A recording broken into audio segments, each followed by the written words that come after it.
everybody, it's Emily from Mark Schooling, and today I'm going to bring you my January wrap-up.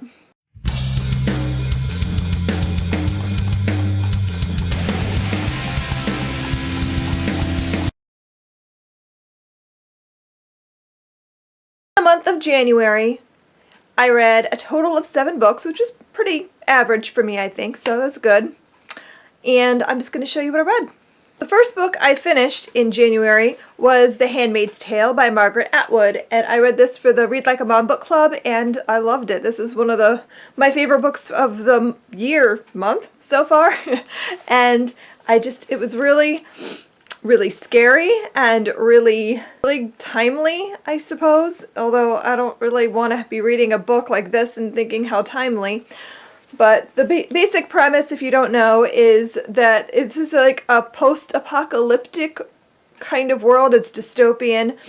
And in this new America, women are second-class citizens to the point where they aren't allowed to own anything. They belong to other people. And the main character, Offred, is a handmaid, and her job is to be an incubator, basically, for a commander or an important man, and she lives with him and his wife, and her job is to get pregnant, and she's good until she's no longer useful at doing that, and they'll just hand her off to the next commander or general or whatever until her days of childbearing are over, and then she'll be sent to the colonies or whatever it is that will happen to her. And this story was kind of terrifying, and just the manner of how this came to be, the way it was described, was just so plausible. It's unsettling. But I don't want to say enjoyed the book, but I found it incredibly thought-provoking, and it produced some great discussion over at the book club, so I gave it 4.5 stars. The next book I finished was Ivory and Bone by Julie Eshbaugh, and I'm on the fence with this one. I wanted to read it because I was intrigued. It's historical fiction, which you don't find a lot of, and it's a retelling, sort of Pride and Prejudice, which, okay, first prehistoric, then retelling of Pride and Prejudice, then it's a gender-swapped retelling. So I was really rooting for this to be great. But it really wasn't. It was just okay. This is young adult too, by the way, and it was just meh. I felt some of the retelling of Pride and Prejudice was a little bit of a stretch, and it just was thrown in because they needed to retell. You don't have to have every part to be a good retelling. And some of it felt just sort of for no reason. Also, it did not feel prehistoric. I had to keep reminding myself that it was prehistoric because the way the characters talked and thought and behaved felt very modern.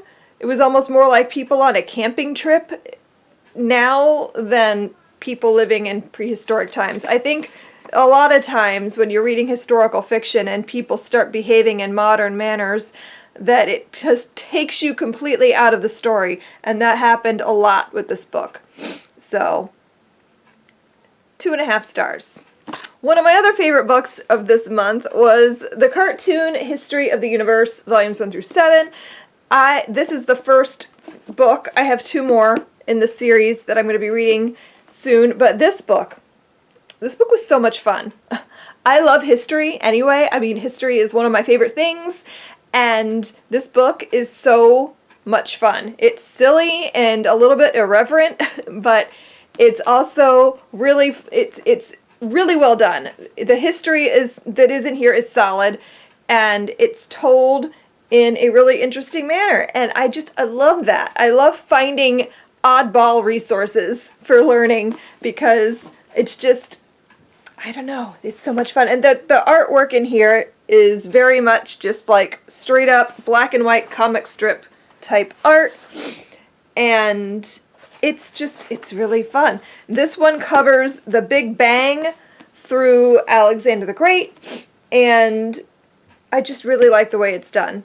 I really enjoyed this resource. I gave this 5 stars. My daughter and I, my youngest, is 7, and we read Meet Kaya this month, among other things. I can't find the other book we read. We read another book about Native Americans, and it's not on my shelf. I don't know where it went. But anyway, we read Meet Kaya because she wanted to learn about Native Americans, and it was a really sweet little cutesy book. It's American Girl.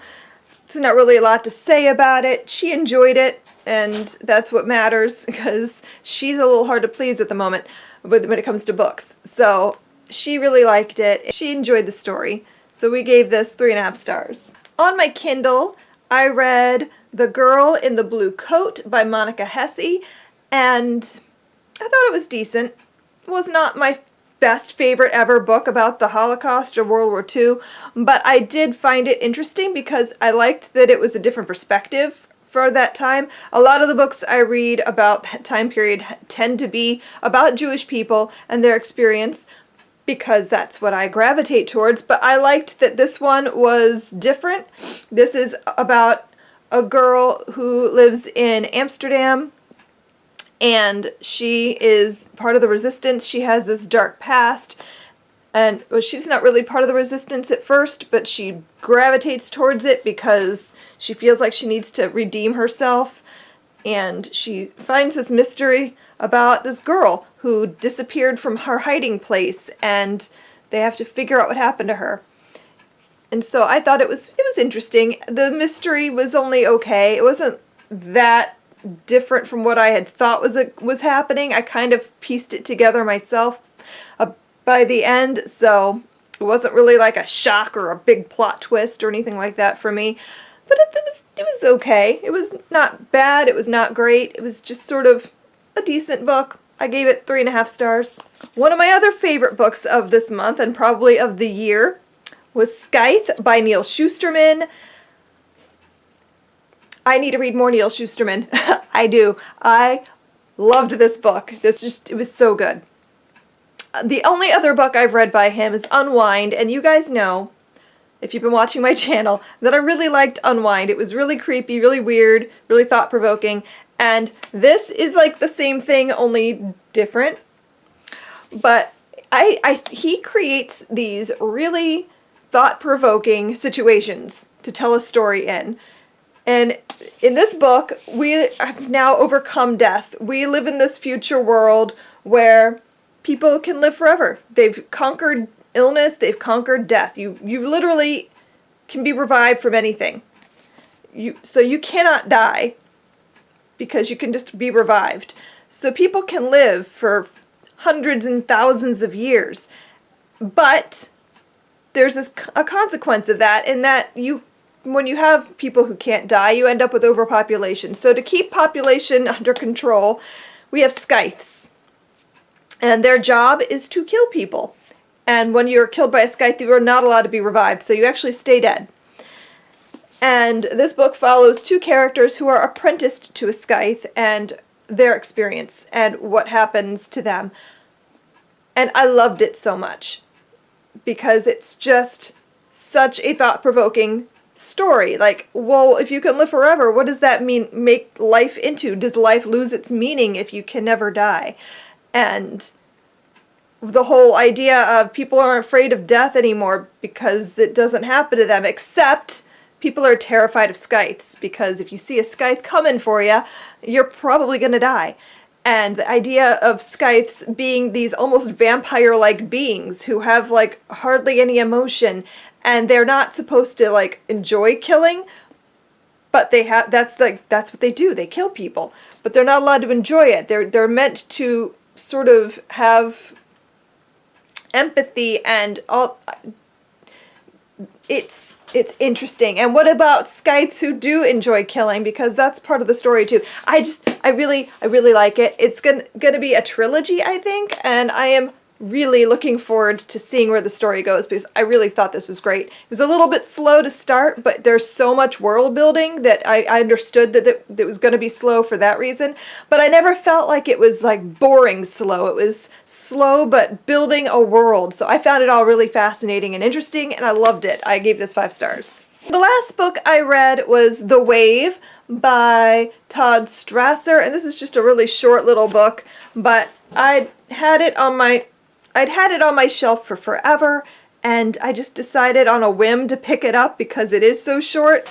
And basically the premise in this story takes place, I think, in like 1981 or 82, and this history teacher is teaching his high school class about the Holocaust in World War II, and his class is just sort of like desensitized to it, and they just can't fathom that something like that would happen, and that Germans would let it happen. So he devises this experiment that he calls the wave, to show them how easily it is to get swept up into a mania of following a leader and blindly following, and it turns into this almost terrifying experience for these kids once they realize what they've done. And it reads kind of like one of those after-school specials, so the writing is just, it's okay, but it also felt really nostalgic for some strange reason. I don't know why, I've never been through a situation like that, but it just felt very 1980s. Very 1980s after-school special.